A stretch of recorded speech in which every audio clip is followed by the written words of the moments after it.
ये बात हवाओं को बताए रखना, रोशनी होगी चिरागों को जलाए रखना। ये बात हवाओं को बताए रखना, रोशनी होगी चिरागों को जलाए रखना। लहू देकर जिसकी हिफाजत हमने की, लहू देकर जिसकी हिफाजत हमने की, ऐसे तिरंगे को सदा दिल में बसाए रखना। नमस्कार, मैं सीमा कुंडू स्वागत करती हूँ आपका हमारे चैनल लेट्स फ्लाई में।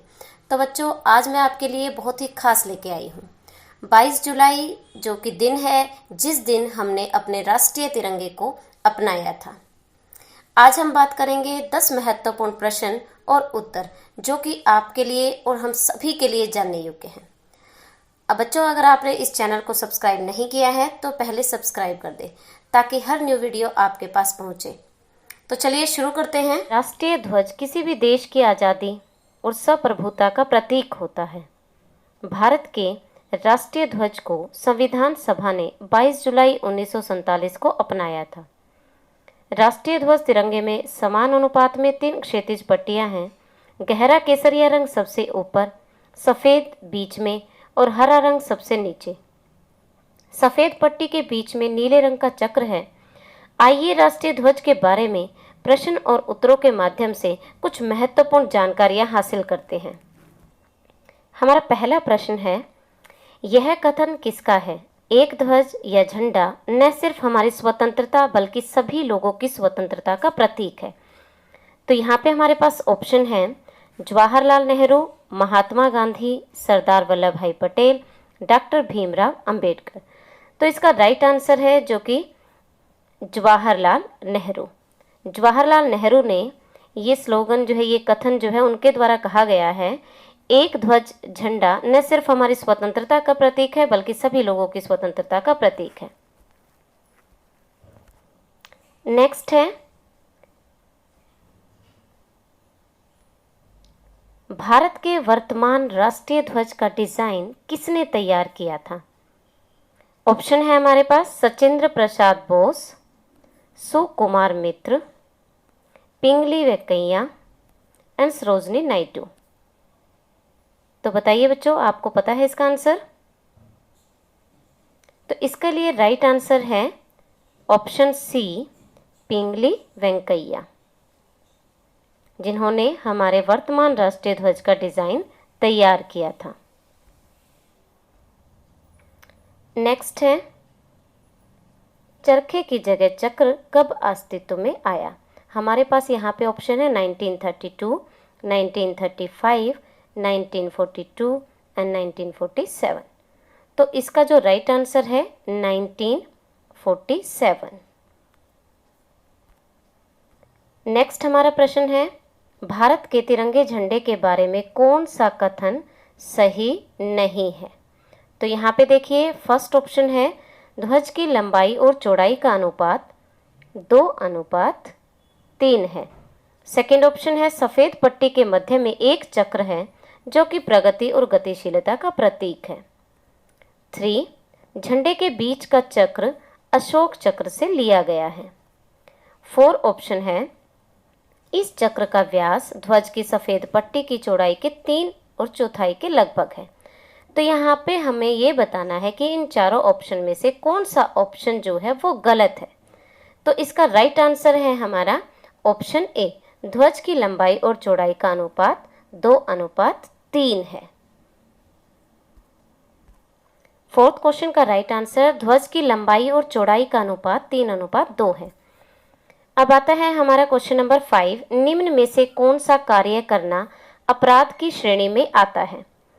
तो इसके हमारे पास ऑप्शन है झंडे को घुटनों से नीचे कपड़ों के रूप में पहनना, प्लास्टिक का झंडा फहराना, राष्ट्रीय ध्वज का प्रयोग व्यापार, व्यवसाय या पेशे के लिए करना। फोर्थ, उपर्युक्त सभी। तो इसके लिए राइट आंसर है हमारा उपर्युक्त सभी। तो बच्चों यहाँ पे देखिए कि इनमें से अपराध की श्रेणी में क्या आता है? झंडे को घुटने से नीचे कपड़े के रूप में हम नहीं पहन सकते, प्लास्टिक का झंडा फहराना, राष्ट्रीय ध्वज का प्रयोग व्यापार, व्यवसाय या पेशे के लिए करना, ये सभी चीजें जो हैं अपराध की श्रेणी में आते हैं। नेक्स्ट क्वेश्चन है हमारा, क्वेश्चन नंबर 6, राष्ट्रीय तिरंगा फहराते समय सबसे ऊपर कौन सा रंग रहता है? हरा, सफ़ेद, केसरिया, लाल। आई थिंक इसका आंसर सभी बच्चों को पता है। आंसर क्या है? सी, केसरिया।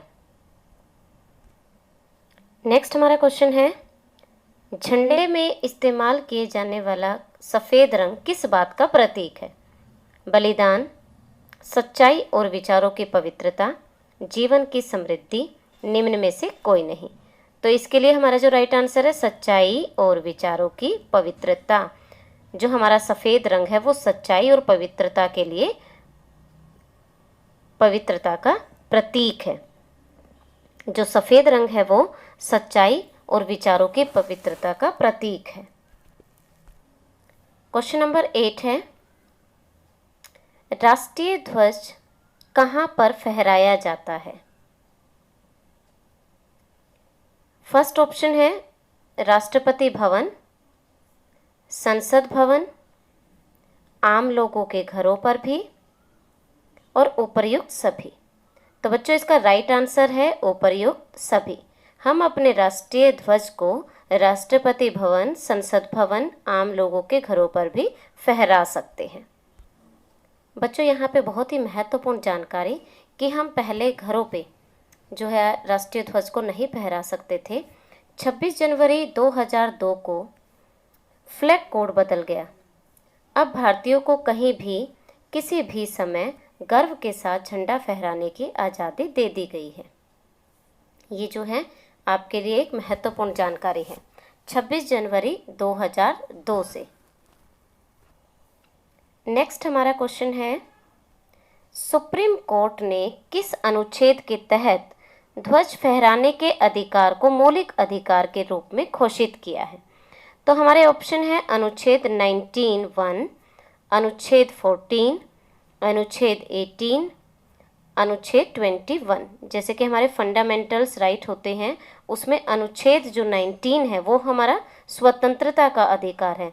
तो उसमें जो है चेंज करके 19(1) जो है उसके तहत जो हमारा ध्वज है उसको फहराने का मौलिक अधिकार के रूप में उसको चेंज कर दिया गया है। तो बच्चों हमारा लास्ट प्रश्न है, देश के किस कानून के तहत तिरंगे को फहराने के नियम निर्धारित किए गए हैं? फर्स्ट ऑप्शन है flag code of India, second option है भारतीय ध्वज संहिता, सी सिर्फ ए सही है और लास्ट ऑप्शन ए और बी दोनों सही हैं। तो हमारा जो राइट आंसर है ऑप्शन डी, ए और बी दोनों सही हैं। कैसे? क्योंकि ये दोनों कानून एक ही हैं। देश में फ्लैग कोड ऑफ इंडिया, भारतीय ध्वज संहिता नाम का एक ही कानून है जिसमें तिरंगे को फहराने के नियम निर्धारित किए गए हैं। इन नियमों का उल्लंघन करने वालों को जेल भी हो सकती है। आशा करती हूँ कि आपको इन प्रश्नों से काफी महत्वपूर्ण जानकारी मिली होगी। अंत में मैं इतना ही कहूंगी, कुछ नशा तिरंगे की आन का है, कुछ नशा मातृभूमि की शान का है। कुछ नशा तिरंगे की आन का है, कुछ नशा मातृभूमि की शान का है। हम लहराएंगे हर जगह ये तिरंगा, हम लहराएंगे हर जगह ये तिरंगा, नशा ये हिंदुस्तान के सम्मान का है। बच्चों अगर आपको ये वीडियो अच्छी लगे तो please like, share and subscribe this channel and press bell icon to get the notifications for the new video. हंसते रहिए, मुस्कुराते रहिए, फिर मिलेंगे एक नए विषय के साथ। जय हिंद, जय भारत।